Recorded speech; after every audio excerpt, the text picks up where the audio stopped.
कराड येथे कोल्हापूर नाका परिसरात एका इसमाने एक वयस्कर आजोबा यांच्यावर हल्ला केला व एका रिक्षा चालकालाही मारहाण केली। तसेच त्याच्या रिक्षाची काच फोडली व आजोबांच्या डोक्यात दगड घालण्याचा प्रयत्न करत असताना एपीआय अशोक भापकर यांनी त्या इसमास अडवले व त्यास सांगितले, तुझी तक्रार पोलीस स्टेशनला येऊन नोंद कर। त्या इसमाने दुर्लक्ष केले असता पोलीस स्टेशनला नेत असताना पेट्रोल पंपापाशी गेल्यानंतर हल्लेखोर आरोपी हा पळून जाण्याचा प्रयत्न करत असताना एपीआय अशोक भापकर यांनी गाडी तेथेच थांबवून त्याला पकडण्याचा प्रयत्न केला।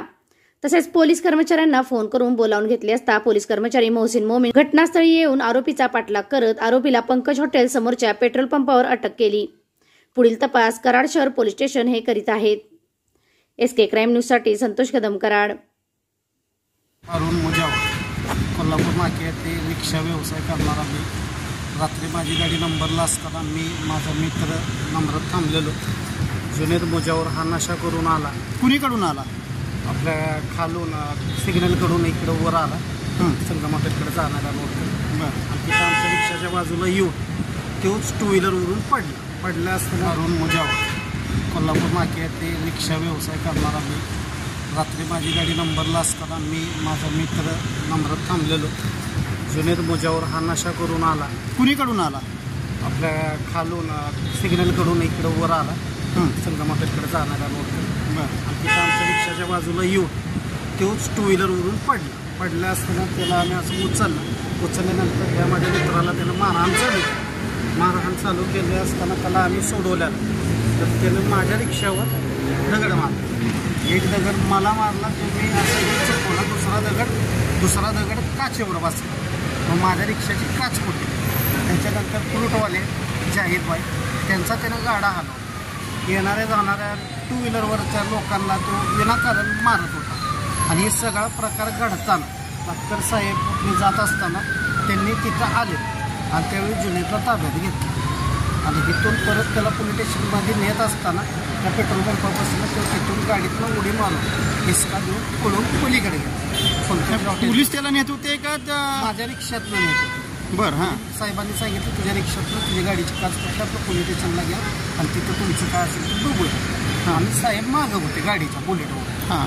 तर तिथं उडी मारताना साहेबांनी त्याला तिथं गाडी आडवी घालून त्याला धरल्यावर त्यानं बुकते हिसका बुकती करून ते शर्ट त्याचा फाटला आणि तो तिथून त्यानं पळ काढला आणि तो पलीकड पेट्रोल पंपावर मोहसिन साहेब यांनी त्याला पलीकडे पकडला, नानाच्या पंपावर। मोहसिन कोण? हां, कराड शहर पोलीस स्टेशनचे पोलीस। हां, त्यांनी पलीकडे पकडलं। हां। आणि मग तिथून त्याला पोलीस गाडीत घालून पोलीस स्टेशनला रात्री आणलं। मग त्यानं कुठल्या म्हाताऱ्याला कशासाठी मारलं?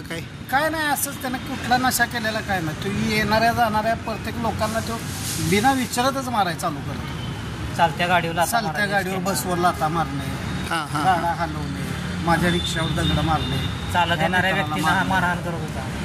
एक वयस्कर मामा होते, त्यांनी गाडीचं स्टँड काढताना त्यांना मारलं, ते खाली पडले, वरून दगड घेतला डोक्यात। म्हणजे पोलीस घटनास्थळी आल्यामुळं अनर्थ टळला। आणि त्या ठिकाणी साहेब जर आले नसते भापकर साहेब तर मोठा रात्री अनर्थ काढला असता कोल्हापूर। म्हणजे त्या वयस्कर माणसाचा जीव गेला असता। कंप्लीट दगड घेतलेला डोक्यात आणि ते मामा खाली पडलेलं ते म्हणजे ते आजोबा होते ते खाली पडले होते। हां, त्यांनी खाली पडले, त्यांनी कानपड मारले, त्यांनी खाली पडले। कुणी कानपड मारली? जुनेद मुजावर। असा प्रकार रात्री घडला। तुम्हाला पण त्यांनी मारहाण केली? आम्ही दोघंच होतो ना गेटवर। हां, दोघं थांबलेलो। आला डायरेक्ट गाडी त्यानं पडला, पडला उठला आणि मला मारहाण चालू केली। मी विचार काय मारहाण करतोय, काय नाही मला म्हणजे बिनकारण मारहाण, मग दुसऱ्या कोण दिसेल त्या व्यक्तीला मारहाण करतो। त्याचा कायम असा प्रकार चालूच असतो, कुठे खिशात हात घालणे, असंच करतो तो। म्हणजे दादागिरी करणे, लूटमार करणे, चोरीचा मारी करणे। हां, असंच चालू। तुम्हाला कुठं मारहाण केली? त्यानं काय लागलं बिगलं, जखम बिकम काय? लाज बसली। हां, परत हाताला लागले माझ्या, काहीतरी घालावं लागलं, जबरकडीत लाथा घातलेला। ठीक आहे, मग तुम्ही कंप्लीट केली का पोलीस स्टेशनला? आता आम्ही रात्री कंप्लीट करून आता सकाळी आणखी गाडीचा पंचनामा वगैरे आम्ही केला। ते कंप्लीट गुन्हा दाखल केला त्याच्यावर ना? आरोपीला अटक केली आहे का? आरोपी आता अटक रात्रीच त्याला ताब्यात घेतलं। पोलिसांनी सहकार्य केलं का तुम्हाला? पोलिसांनी आम्हाला भरपूर सहकार्य केलं।